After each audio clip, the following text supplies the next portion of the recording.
Senior तज्जियाकार इम्तियाज़ गुल साहब हमारे साथ मौजूद हैं। इम्तियाज़ साहब, बहुत शुक्रिया आपके वक्त का।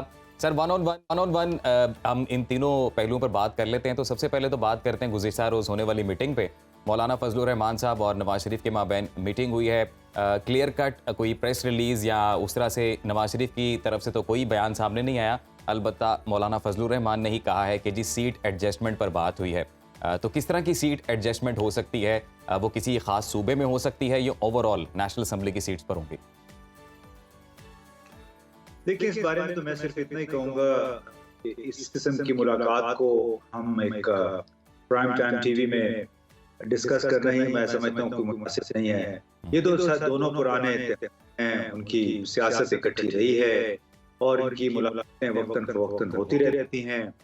और सीट एडजस्टमेंट की जहाँ तक बात है तो जाहिर है JUI सिंध में उन हलकों में कभी भी कोई सीट एडजस्टमेंट नहीं मांगेगी, ना ही पीपल्स पार्टी उस पर राजी होगी जहाँ पे उसको रिवायती तौर पे वोट मिलते रहे हैं। और यही हाल डेरा इस्माइल खान में ज़्यादातर जो कंस्टिट्यूंसी है जमीयत उलमा इस्लाम की, वो जनूबी अजलां पर पख्तूनख्वा के बशमूल डेरा इस्माइल खान, और वहाँ पे पीपल्स पार्टी का किसी हद तक थोड़ा बहुत नाम है डेरा इस्माइल खान में, लेकिन इसके अलावा पीपल्स पार्टी की वहाँ पे कोई हैसियत नहीं है। तो यही हो सकता है कि अगर ठीक है आपके 2-4 सपोर्टर्स हैं तो उनको आप कह दें कि जी आप मौलाना फजल रहमान के उम्मीदवार को सपोर्ट करें। लेकिन इससे एक और बात जाहिर होती है कि जो हमारे यहाँ मुनाफकत की सियासत होती है कि एक तरफ पीपल्स पार्टी मुल्लाओं के खिलाफ उनकी जो कदामत पसंद नुक्ते नज़र है उनके खिलाफ जाते हैं, उनको तालिबान का साथी कहते रहे हैं, उन्हीं के साथ वो फिर बातचीत पर राजी हो जाते हैं, उन्हीं के साथ हुकूमत में हाथ मिला लेते हैं।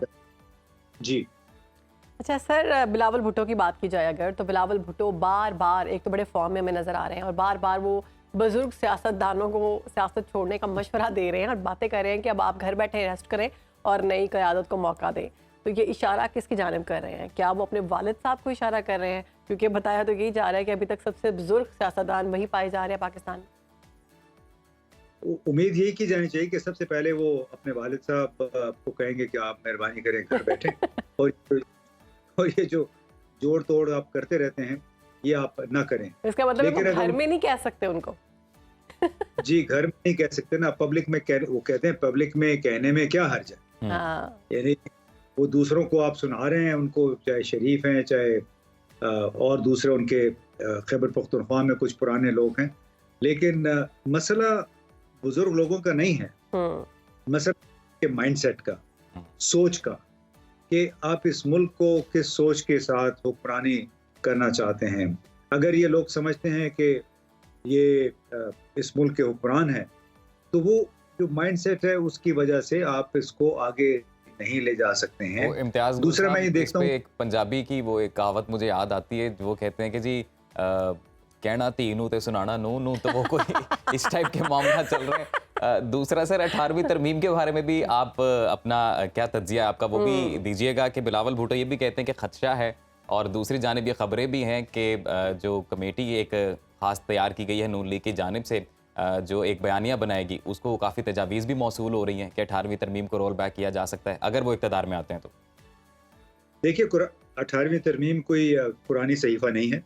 इसमें एक लिहाज से बड़ी अच्छी बात थी कि मरकज़ ने सूबों को इख्तियारात मुंतकिल कर दिए, लेकिन जिन लोगों ने किए उन्हीं लोगों ने चंद महीने के अंदर अंदर फिर 18 नई मिनिस्ट्री भी बना दी थी, वजारतें बना दी थी अपने लोगों को अकोमोडेट करने के लिए।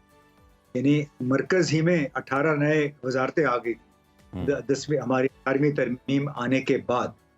तो उस मैं फिर बात उसी पे आता हूँ कि माइंडसेट, कि अगर माइंडसेट तब्दील नहीं होगा तो उसमें बहुत तब्दीली पाकिस्तान में नहीं आएगी। 18वीं तरमीम बहुत सारे नकाइस का सबब बनी है।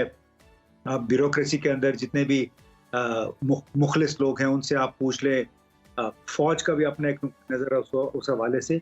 और 18वीं तरमीम का बुनियादी मसला ये था कि आपने इख्तियारात तफवीज़ कर दिए सूबों को तैयार किए बगैर, उनके पास मैन पावर नहीं थी। सब दूसरी बड़ी बात थी कि आपने उनको नेशनल फाइनेंस कमीशन के तहत मजीद बहुत ज़्यादा वसाइल तो मुंतकिल कर दिए सूबों को, ठीक। लेकिन सूबों के अकाउंटेबिलिटी कोई नहीं है। सूबे ये कहते हैं कि आपने पैसे हमें दे दिए हैं, बस हम पैसे जाने, आपने हमसे पूछना नहीं है। और सबसे बड़ा बिगाड़ जो है वो इस वजह से आया है कि वर्ल्ड बैंक से, एशियन डेवलपमेंट बैंक से, IMF से कर्जे हुकूमत पाकिस्तान लेती है, वो फराहम कर देती है। सूबे कहते हैं कि अब हमसे ना पूछें कि ये पैसे कैसे खर्च हुए। तो ये एक बहुत बड़ा अदम तवाजुन पैदा हुआ, इससे बहुत बड़ा अखराजात करने का, इस पर कोई कंट्रोल ही नहीं है। सर एक वक्त थोड़ा कम है तो एक अहम सवाल जो कि मैं आपसे पूछना चाहती हूँ, आपको भी पता होगा कि सोशल मीडिया पर भौंचाल आया हुआ है खावर मानिका के इंटरव्यू के बाद, और जिस तरह से उन्होंने इंकशाफात किए हैं अपनी ही ज़वाजी ज़िंदगी पर और अपनी वाइफ पर और चेयरमैन PTI पर जो उन्होंने इल्ज़ामात लगाए हैं, वो तो सुनकर शर्मिंदगी हुई है। तो आप क्या समझते हैं कि ये जो खावर मानिका के इंकशाफात हैं, इल्ज़ामात हैं, ये चेयरमैन PTI की या फिर PTI की पॉपुलैरिटी में कोई फ़र्क डालेंगे? बिल्कुल, पॉपुलैरिटी में कोई फ़र्क डालेंगे। और उसके साथ साथ इस्लामाबाद हाई कोर्ट ने साइफर केस में चेयरमैन PTI के जेल ट्रायल को गैर कानूनी करार देते हुए अगस्त तक तमाम कार्रवाई को कलअदम करार दे दिया है। तो इस पर आप क्या कहेंगे?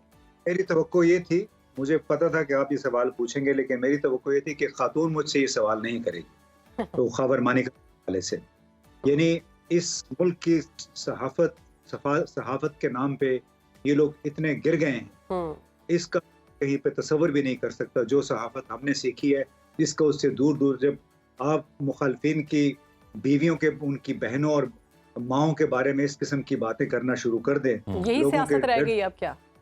आप घुस जाएं तो आप उन लोगों के माइंडसेट, उन लोगों की जहनियत का अंदाजा लगा लें जो इस तमाम चीज को प्रमोट कर रहे हैं। मैं सिर्फ इस बारे से इतना ही कहूंगा कि हमें ये इशू यहाँ पे डिस्कस ही नहीं करना चाहिए था।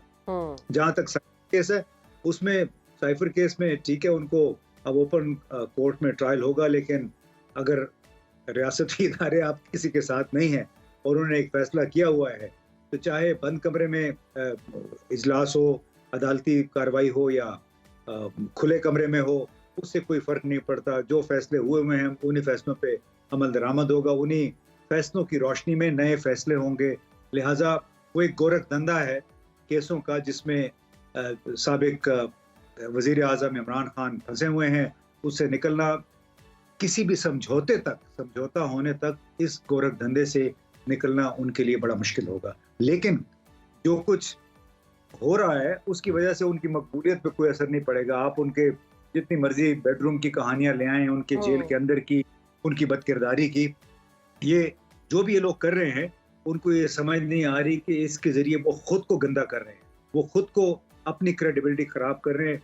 मैं नहीं समझता कि इमरान खान की मकबूलियत को, इमरान खान की जो किरदार है, उस पर कोई फर्क पड़ेगा।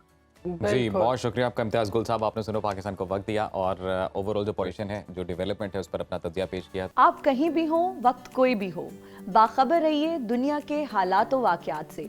अभी सब्सक्राइब कीजिए सुनो न्यूज़ के YouTube चैनल को और क्लिक करें बेल आइकन को, ताकि आप हमेशा बाखबर रह सकें।